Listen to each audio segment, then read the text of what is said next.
ప్రతి సంవత్సరం మే నెల 2వ ఆదివారం ఎంతో ప్రత్యేకం, ఎంతో ఆనందదాయకం. ఎందుకంటే ఆ రోజు మాతృదినోత్సవం. ప్రేక్షకులందరికీ మాతృదినోత్సవ శుభాకాంక్షలు. సృష్టికి మూలం అమ్మ. సృష్టికి ప్రాణం పోసిన తొలి 2 అక్షరాల ప్రేమ అమ్మ. సృష్టిలోని ప్రతి ప్రాణికి జీవం, జీవితం మొదలయ్యేది అమ్మతోనే. జన్మనిచ్చిన అమ్మను ఆరాధించని వారు, ప్రేమించని వారు ఎవరూ ఉండరు. కన్నతల్లి ప్రేమ, లాలన ఎంత అనుభవించినా తనివి తీరదు. అమ్మ అను మాటలోని అమ్మదనం, కమ్మదనం స్త్రీ ఎంత కష్టాన్నైనా జయించేలా చేస్తుంది. అందుకే అమ్మని మించిన పోరాట యోధులు లేరు.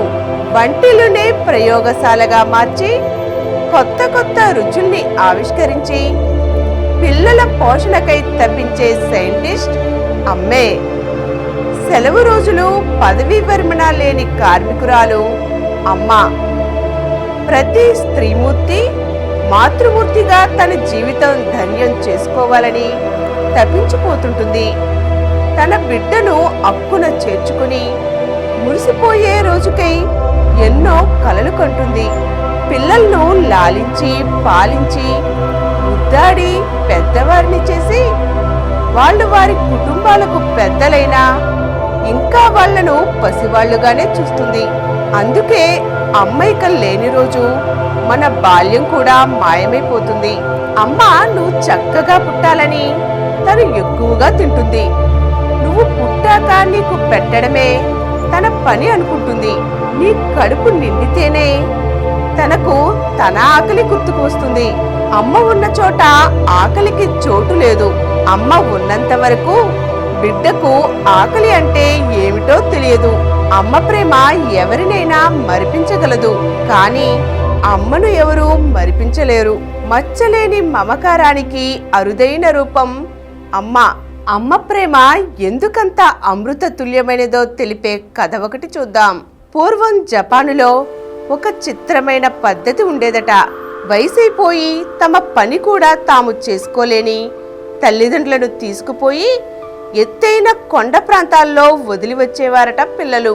వారు ఆకలితో అలమటించి క్షీణించి చనిపోయేవారట. ఒక యువకుడు కూడా తన తల్లికి వయసు పైబడిందని ఆమెను తన భుజాలపై మోసుకుని కొండల్లో వదిలేసి రావడానికి బయలుదేరాడు. మార్గమధ్యలో తన భుజంపై ఉన్న తన తల్లి ఏదో చేస్తున్నట్లుగా అనిపించింది. ఆమె చెట్ల కొమ్మలను తెంపుతూ కింద పడేస్తూ ఉందని అతను గమనించాడు. చాలా దూరం వెళ్ళాక తల్లిని కిందకి దించి వెనుదిరుగుతూ ఇలా అన్నాడు, నిన్ను నా భుజాలపై మోస్తూ తీసుకువస్తుంటే నువ్వెందుకలా చెట్ల కొమ్మలను తుంచావు?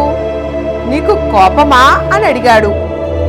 దానికి ఆ తల్లి, నాయనా, నేను ముసలిదాన్ని అయ్యానని నన్ను వదిలివేస్తున్నావు. పర్వాలేదు, నాకు కోపం లేదు. కానీ నీవు తిరిగి వెళ్ళేటప్పుడు దారి తప్పి ఇబ్బంది పడతావేమోననే భయంతోనే నేనలా కొమ్మలను దారికి గుర్తుగా వేస్తూ వచ్చాను. నువ్వా గుర్తులతో జాగ్రత్తగా ఇంటికి వెళ్ళు, చక్కగా ఉండు అంటూ దీవించింది. ఎలా ఉన్నా, ఎక్కడ ఉన్నా అమ్మ అమ్మే కదా. అమ్మతనానికి భేదాలు, కోపాలు ఉండవు. అమ్మ నోటికి శాపాలు తెలియవు. ఇలాంటిదే మరొక కథ. తన భార్య తల్లి గుండెను తీసుకురమ్మన్నదని కొడుకు అడిగి మరీ తల్లి గుండెను కోసుకుని వస్తాడు. దారి మధ్యలో కాలికి రాయి తగిలి కింద పడిపోతాడు.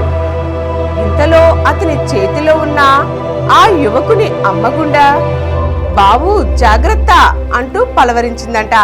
ఈ కథ కల్పితమే కావచ్చు, కానీ తల్లి మమత కల్పితం కాదు. తల్లి ప్రేమ అనేది ఊహకు అతీతమైనది. తల్లి త్యాగం ఎనలేనిది. అందుకే అమ్మ గురించి ఎంత చెప్పినా తక్కువే. అమ్మ కోసం ఎంత చేసినా తక్కువే. అమ్మను ఎంత తలచినా, ఎంత కొలిచినా తక్కువే. అమ్మ ఒడి చల్లనిది, అమ్మ ప్రేమ కమ్మనిది, అమ్మ రూపం అపురూపమైనది, అమ్మ దీవెన దివ్యమైనది, అమ్మ మది స్వచ్ఛమైనది, అమ్మ ఆకాంక్ష ఎనలేనిది, అమ్మ రుణం ఎవరూ తీర్చలేనిది. మాతృమూర్తి మమతల దీప్తి, తన ప్రాణాలను పణంగా పెట్టి నీకు ప్రాణం పోసిన దేవత అమ్మ. నువ్వు ఎంత ద్వేషించినా నిన్ను ప్రేమించే హృదయం ఆమెది. సృష్టిలో తొలి గురువు, ఎన్నో త్యాగాలకు నెలవు అమ్మే. అమ్మ చేసే ప్రతి పని మన ఆనందం కోసమే. అమితమైన ప్రేమ అమ్మ ప్రేమ, అంతులేని అనురాగం అమ్మ, అలుపెరగని ఓర్పు, అద్భుతమైన స్నేహం, అపురూప కావ్యం అమ్మ.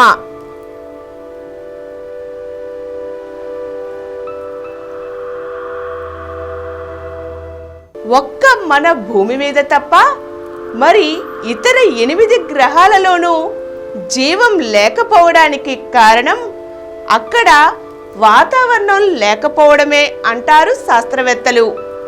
కాదు, అక్కడ వాతావరణం లేకపోవడమే అంటే కాదనేవారు ఎవ్వరు? తన తొలిముద్దు పులకింతతో మన జీవితం మొదలయ్యింది. తన మలిదశలో చిన్న పలకరింపుగానైనా నిలిచి ఆమె రుణం కొంతైనా తీర్చుకుందాం. మరొక్కసారి ప్రేక్షకులకు మాతృదినోత్సవ శుభాకాంక్షలు.